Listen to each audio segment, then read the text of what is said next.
Hello my dear student, this is Meenakshi. Welcome to my YouTube channel Meenakshi ma'am. तो friends, आज हम करेंगे अपनी एक्सरसाइज 7.3 स्टार्ट। तो सबसे पहले हम करते हैं अपना क्वेश्चन नंबर 1। लेकिन उससे पहले जिन बच्चों ने चैनल को सब्सक्राइब नहीं किया वो जल्दी से चैनल को सब्सक्राइब कर दीजिए, सो दैट जब भी न्यू वीडियो अपलोड हो आपके पास नोटिफिकेशन पहुँच जाए। तो चलो आओ शुरू करते हैं अपना क्वेश्चन नंबर 1। सबसे पहले रीड कर लेते हैं कि क्वेश्चन में गिवन इन्फॉर्मेशन क्या है और हमें प्रूव क्या करना है, राइट। जैसे कि आप देख सकते हैं इस क्वेश्चन के 4 पार्ट्स हैं, तो हम स्टेप बाय स्टेप क्वेश्चन को मूव करेंगे। हम एक एक पार्ट को रीड करेंगे और फिर उसको सॉल्व करेंगे, राइट, जिससे कि हमें क्वेश्चन लेंदी नहीं लगेगा, राइट। तो चलो स्टार्ट करते हैं। ABC and DBC are 2 isosceles triangles. Isosceles given है, यानी कि 2 साइड्स इक्वल होंगी विथ सेम बेस BC, यानी कि 2 ट्रायंगल्स हैं और दोनों का सेम बेस है BC। ABC एंड DBC, ये देखो ABC ट्रायंगल BC बेस पे है और BDC भी BC बेस पे है, राइट।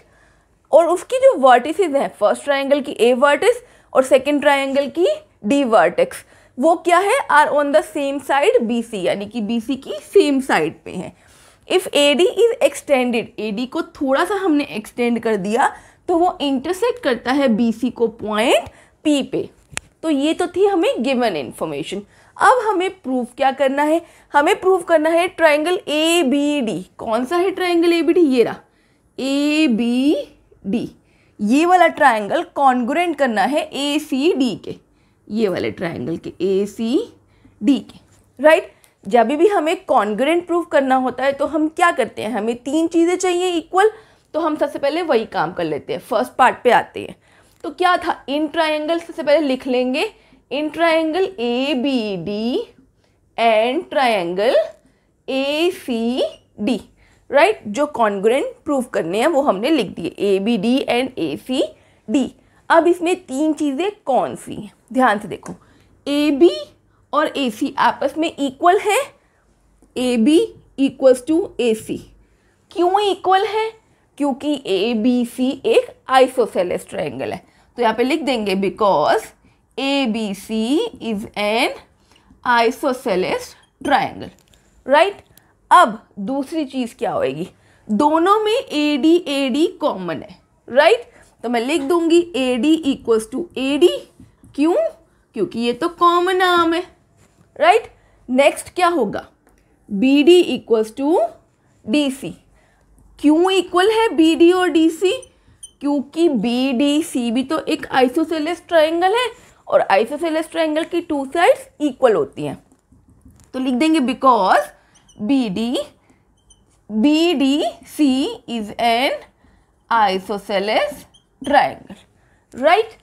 अब हमारे पास 3 चीज़ें आ चुकी हैं, यानी कि हम लिख सकते हैं ABD triangle is congruent to triangle ACD by कौन सी कॉन्ग्रुएंसी देख सकते हो आप, साइड साइड साइड, तीनों साइड्स हैं, तो हम लिख देंगे यहाँ पे SSS कॉन्ग्रुएंसी, राइट। अब यानी कि हमारा फर्स्ट पार्ट तो हो गया है, लेकिन इसमें हम कुछ और भी ऐड कर सकते हैं बाय CPCT से। वो क्यों ऐड करेंगे और किस लिए करेंगे वो आपको बाद में पता चलेगा, तो इसलिए हम बाद में ही करेंगे, राइट। तो अब आते हैं अपने सेकेंड पार्ट पे। यहाँ पे सेकेंड पार्ट करते हैं। ABP कौन सा है, ABP ये वाला ट्रायंगल है ABP। कॉन्ग्रुएंट करना है किसके, ACP के, ACP के। तो वही चीज़ हम पहले लिख लेते हैं, in triangle ABP and triangle ACP। अब फिर से मुझे 3 चीज़ें चाहिए, राइट। तो वो 3 चीज़ें फाइंड आउट करते हैं। ध्यान से देखो, AB और AC इक्वल है बिकॉज ये एक आइसोसेलेस ट्रायंगल है। Next AP common, right. तो पहले ये दोनों चीज़ें लिख लेते हैं, AB equals to AC because ABC is an isosceles triangle. Next क्या था, AP कॉमन, तो AP equals to AP common arm है, राइट। अब थर्ड चीज़ देखो, कुछ नहीं मिल रही, राइट। लेकिन क्या मैं इसको एंगल 1 और एंगल 2 का नेम दे दूं और इस ट्रायंगल के अंदर ये आ रहा है? और जो मैंने पहले ट्रायंगल्स प्रूव करे उनके बीच में भी ये आ रहा था। तो यानी कि मैं यहाँ पे लिख देती हूँ angle 1 equals to angle 2 by CP CT। देखा, कुछ भी रट्टा नहीं मारना, जब जिस चीज़ की ज़रूरत पड़ेगी तब हम वो काम करेंगे, कुछ भी क्रैम नहीं करना, राइट। तो अब मैं यहाँ पे लिख सकती हूँ क्या, angle 1 equals to angle 2 proved above, क्योंकि मैंने पहले प्रूव कर दिया है, राइट। तो अब यहाँ पे हम लिखेंगे therefore triangle ABP is congruent to triangle ACP by, कौन सी कॉन्ग्रुएंसी है, देखो, साइड एंगल साइड, तो SAS कॉन्ग्रुएंसी लगी, वही बात हम लिखेंगे SAS कॉन्ग्रुएंसी। तो ट्रायंगल्स तो हो गए इक्वल यानी कि कॉन्ग्रुएंट, हमने अब ट्रायंगल्स को कॉन्ग्रुएंट कर दिया है। अब हमारा नेक्स्ट काम क्या है, देखो हमने 2 पार्ट्स कर लिए, ठीक है। अब जिस जिस चीज़ की ज़रूरत पड़ेगी वो हम CP CT से लिखते जाएंगे, जैसे कि हमने यहाँ पे लिखा था, राइट। अब आता है हमारा थर्ड पार्ट। थर्ड पार्ट क्या है, AP बाइसेक्ट कर रही है एंगल A को भी और एंगल D को भी। बाइसेक्ट का मतलब इक्वल पार्ट्स में डिवाइड करेगी, इक्वल एंगल्स में। अब ये AP है, A को भी बाइसेक्ट कर रही है और D को भी बाइसेक्ट कर रही है। तो सबसे पहले मैं इसको 3 और 4 नेम कर देती हूँ, राइट। A को तो बाइसेक्ट कर रही है, ये मैंने यहाँ पे दिखा दिया था, एंगल 1 और एंगल 2 इक्वल कर दिए हैं। अब 3 और 4 को भी इक्वल करना है, तो अब 3 और 4 को कैसे इक्वल करें, CP CT से होगा, लेकिन ये कौन से ट्रायंगल्स में आ रहा है, तो पहले मुझे वो फाइंड आउट करना पड़ेगा, सो दैट मैं उन ट्रायंगल्स को कॉन्ग्रुएंट कर दूं और बाद में CP CT से इक्वल कर दूं। तो अब मैं लूँगी ये वाला ट्रायंगल, ये छोटे वाले BDP, तो मैं यहाँ पे लिख देती हूँ in triangle BDP and triangle, कौन सा ट्रायंगल,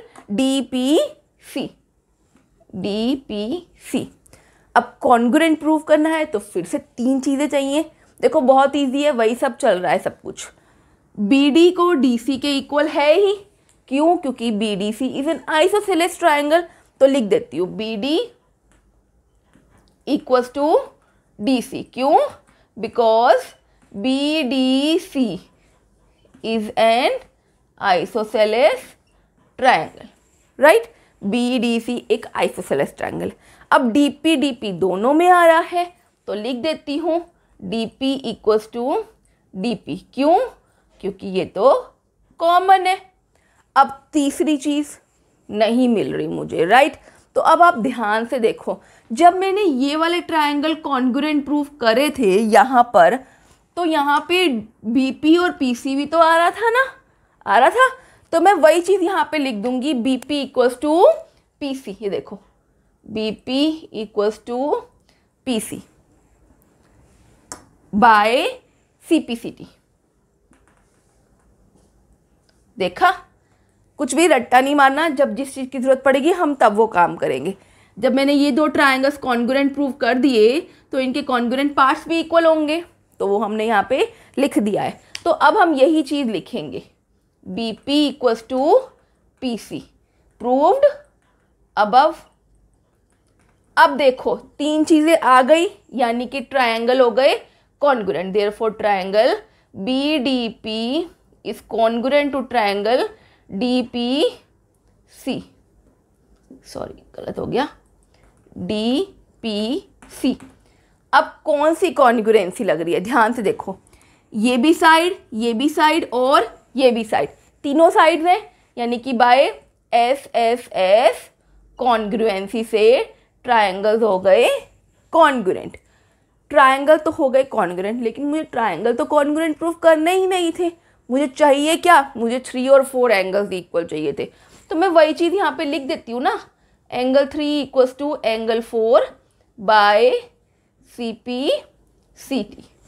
देखा, एंगल 1 एंगल 2 के इक्वल आ चुका है पहले ही, और एंगल 3 और एंगल 4 भी इक्वल आ गया है, यानी कि AP बाइसेक्ट कर रही है angle A as well as angle D। तो वही चीज़ हम यहाँ पे लिख देते हैं, therefore AP bisects angle A as well as angle D। AP bisect कर रही है angle A as well as angle D। देखो हमारा थर्ड पार्ट भी प्रूव हो चुका है, यानी कि हमने 3 पार्ट्स तो प्रूव कर दिए। अब हमें आना है अपने फोर्थ पार्ट पे। अगर हम स्टेप बाय स्टेप क्वेश्चन को मूव करेंगे ना तो हमें क्वेश्चन बड़ा नहीं लगेगा। देखो इसके 4 पार्ट्स है तो इसलिए क्वेश्चन थोड़ा सा लेंदी हो रहा है, लेकिन अगर हम स्टेप बाय स्टेप मूव करें, हम सोचे कि हमें एक ही पार्ट करना है, बाकी रिमेनिंग पार्ट्स है ही नहीं, तो देखो इतने से में हो गया क्वेश्चन, सेकंड पार्ट इतने में कंप्लीट हो गया, ये थर्ड पार्ट हो गया, वो छोटे छोटे पार्ट्स हैं, राइट। तो अब आते हैं अपने फोर्थ पार्ट पे। AP is the perpendicular bisector. Perpendicular bisector, perpendicular मतलब 90 डिग्री भी हो, ये 90 डिग्री भी हो और साथ में बाइसेक्टर यानी कि BP PC के इक्वल हो। BP और PC तो मैं इक्वल कर चुकी हूँ पहले ही। अब मुझे क्या करना है कि ये परपेंडिकुलर बाइसेक्टर है, यानी कि इन दोनों को मुझे 90 डिग्री प्रूव करना है। तो मैं इनको नेम कर देती हूँ 5 और 6, राइट। अब जब मैंने इन 2 ट्रायंगल्स को कॉन्ग्रुएंट प्रूव किया है तो क्या मैं यहाँ पे लिख सकती हूँ, जब मैंने ये 2 ट्रायंगल्स को कॉन्ग्रुएंट प्रूव कर दिया तो एंगल 5 एंगल 6 के इक्वल होगा बाय CPCT। वही चीज़ हम यहाँ पे लिख देते हैं, angle 5 equals to angle 6 by CPCT, right. अब आते हैं अपने फोर्थ पार्ट पे। एंगल 5 एंगल 6 के इक्वल है, क्यों? क्योंकि हमने अभी इसको प्रूव किया है बाय CPCT से, राइट। अब देखो ये एक स्ट्रेट लाइन है तो एंगल 5 प्लस एंगल 6 क्या होगा, 180 डिग्री लीनियर पेयर से। तो यानी कि और अब मेरे को क्या गिवन है, देखो यहाँ पे मैंने ऊपर अभी किया एंगल 5 और एंगल 6 इक्वल है, तो यानी कि मैं दोनों जगह एंगल 5 लिख सकती हूँ, यस, क्योंकि एंगल 5 और एंगल 6 इक्वल है, राइट। तो 2 of angle 5 equals to 180 degree, यानी कि एंगल 5 क्या हुआ 180 डिग्री बाय 2 यानी कि 90 degree. Therefore angle 5 equals to angle 6 equals to 90 degree. आ गया, यानी कि जो अब हमें कहा था AP is the perpendicular bisector of BC, वही लाइन यहाँ पे आप लिख देना। तो देखो हमारा क्वेश्चन यहाँ पे हो चुका है। देखा कितना इजी क्वेश्चन था। ये मत देखो कि 4 पार्ट्स गिवन है, अगर 4 पार्ट्स गिवन है तो वो आएगा भी तो 5 मार्क्स वाले क्वेश्चन में, राइट। तो इसीलिए उसको पार्ट्स में कन्वर्ट करो और सोचो कि आपको स्मॉल स्मॉल पार्ट्स करने हैं, स्टेप बाय स्टेप मूव करोगे, क्वेश्चन बहुत ही ईजी है, बिल्कुल टफ नहीं है, राइट। तो अब हम करेंगे अपना next question but in our next video. जिन बच्चों ने चैनल को सब्सक्राइब नहीं किया वो जल्दी से चैनल को सब्सक्राइब कर दीजिए। See you in the next video, till then bye bye, take care and have a good day.